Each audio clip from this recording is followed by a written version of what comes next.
Well, tonight we've had another magnificent food for thought with Sir James Green. We've had a marvelous dinner, some good wine, as always, the best of the cheap wines, and a beautiful dessert. Great time. And I guess we wanted to highlight tonight of the many themes we spoke about. The theme of when empires fall at the apex of their power, as the Qin dynasty did in China, or as Sir James revealed. Well, let's hear him speak about Sir James. Tell us about this. Sure. Well, yes, as Don Oscar said, that we were considering what it is that makes. We consider all the everyday issues here. What it is what makes great empires fall, and particularly often, well, not often, but sometimes the most spectacular collapses are when uh, occur at the very moment when they seem impregnable. And I mean, there are many examples of this in history. I mean, Oscar mentioned one in China, but it just suddenly made me think about, in the 20th century. The most recent example I could think of was Iran, or as it was called then, the Imperial State of Iran, which suddenly fell into revolution in 1979. And the reasons for why that happened are, as far as I understand, are still a mystery to many observers today, because there was none of the traditional conditions for revolution were present. There was no economic disaster. Iran was very wealthy. People, generally speaking, had there was a secret police, but it can't really be equated with what our notion of a secret police is in the West. But most people had rights, and more people had more than they'd ever had before in Iran. So why was that suddenly overthrown? Um, I suppose we could say, in a more extended way, talking about, for example, the Western world right now, particularly since 2016 and the great votes of that year. Perhaps a lot of the reaction to that has been determined by this disbelief as well. Everything was fine, wasn't it? Why did these populists, as the media likes to call them, suddenly turn all that upside down? Well, of course, the rational answer to that is that everything was not fine. There were elements which perhaps we all knew but didn't really talk about, or perhaps things that we simply weren't aware of. We also talked briefly about globalization as well, and about. I was simply saying that I remember growing up in the UK, for example, that it was more or less a universal talking point, person to person. People saying that globalization was almost exclusively spoken about in a negative light, in the sense of globalization. This doesn't happen anymore. This doesn't exist anymore. This or that kind of thing. But it only really seemed to be a political issue in 2016, in the lead up to the votes, both in the UK and in the USA. For the first time, prominent public figures were doubting it.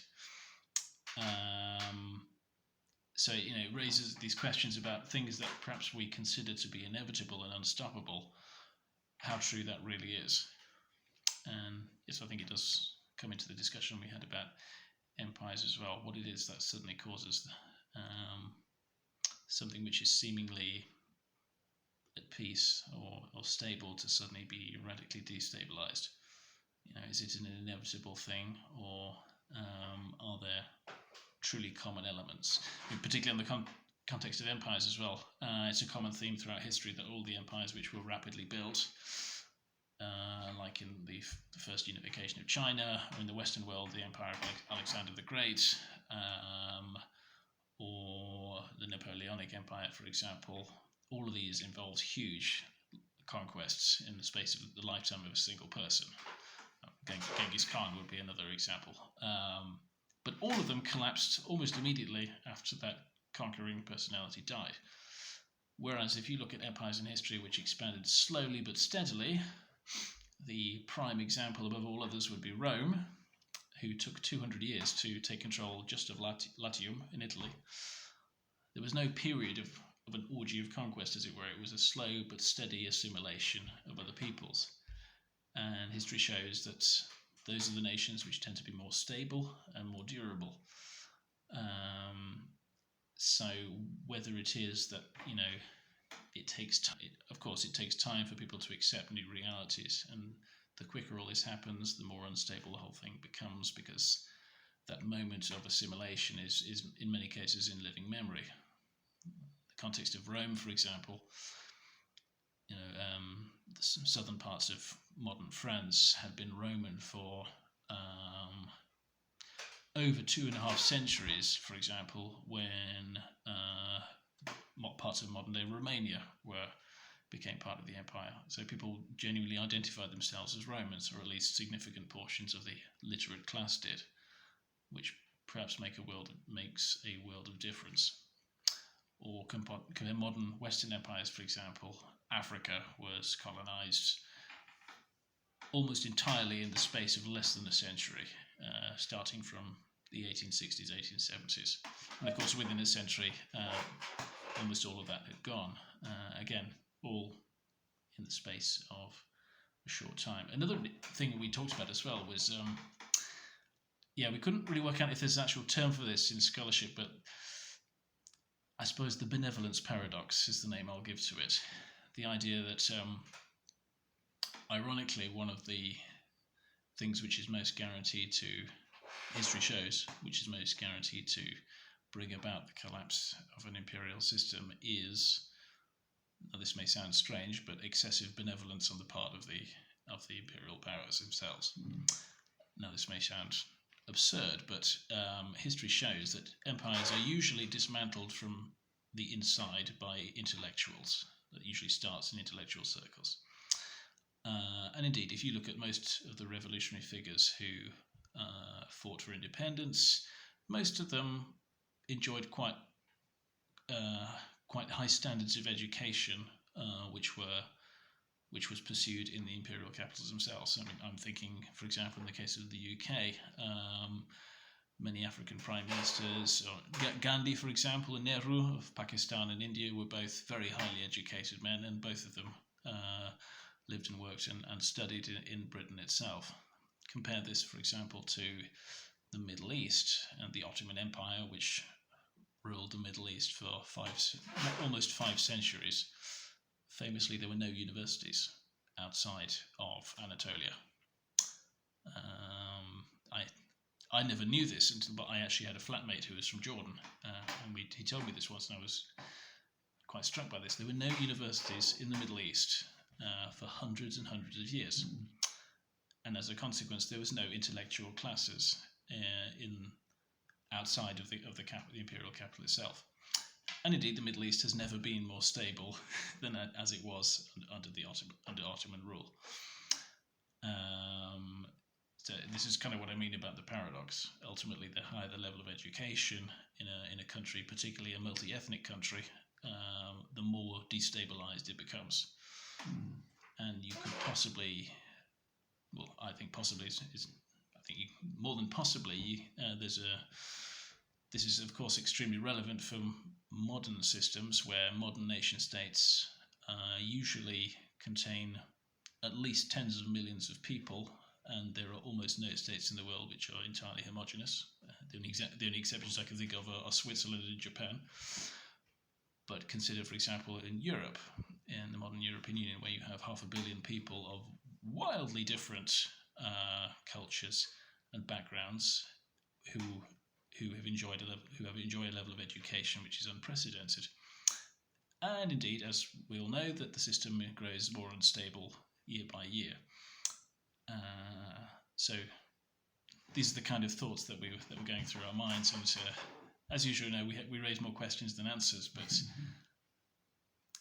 perhaps one thing here is considering the impact, these unintended consequences sometimes of seemingly benevolent actions.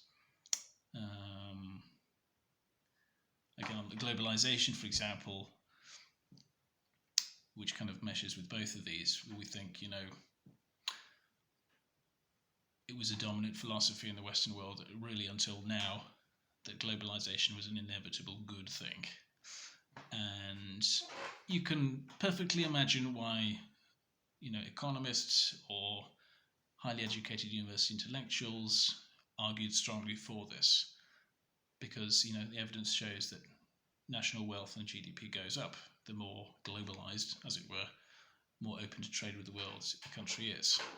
But it's also true that it may be good for the country as a whole, but individual areas within those countries suffer disproportionately. And this is a common theme across many countries.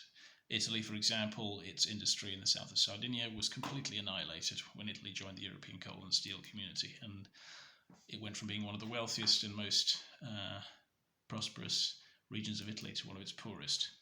In Britain, you had the north of England was an industrial powerhouse, a global industrial powerhouse, until the 1970s and 80s, when it became deprived, when the coal and steel industry collapsed. And of course, the most famous example of all in America, the so-called Rust Belt, which a major manufacturing and industrial swathe of the country, which was undone by the free trade deals, which are now so controversial in America. And perhaps something which is happening in, this used to happen on a scale of countries, but now in Europe, for example, where you have groups of nations together, you have the same effect, but now in place of regions in a country, you have whole countries. So countries like Italy or Greece or Spain are trapped in this cycle of decline, which is masked under the idea of the collective growth, which is one of perhaps many explanations as to the extreme dissatisfaction which is destabilizing much of the Western world. So yes, that was where the discussion took us tonight. We should also mention the music, of course. Well, I think we did mention it before. Tonight's music was the Symphony No. 1 by the great Dmitri Shostakovich. Shostakovich has something very seductive about his personality and his music. Well, good night to everybody. Good night. Yeah, been a pleasure as always.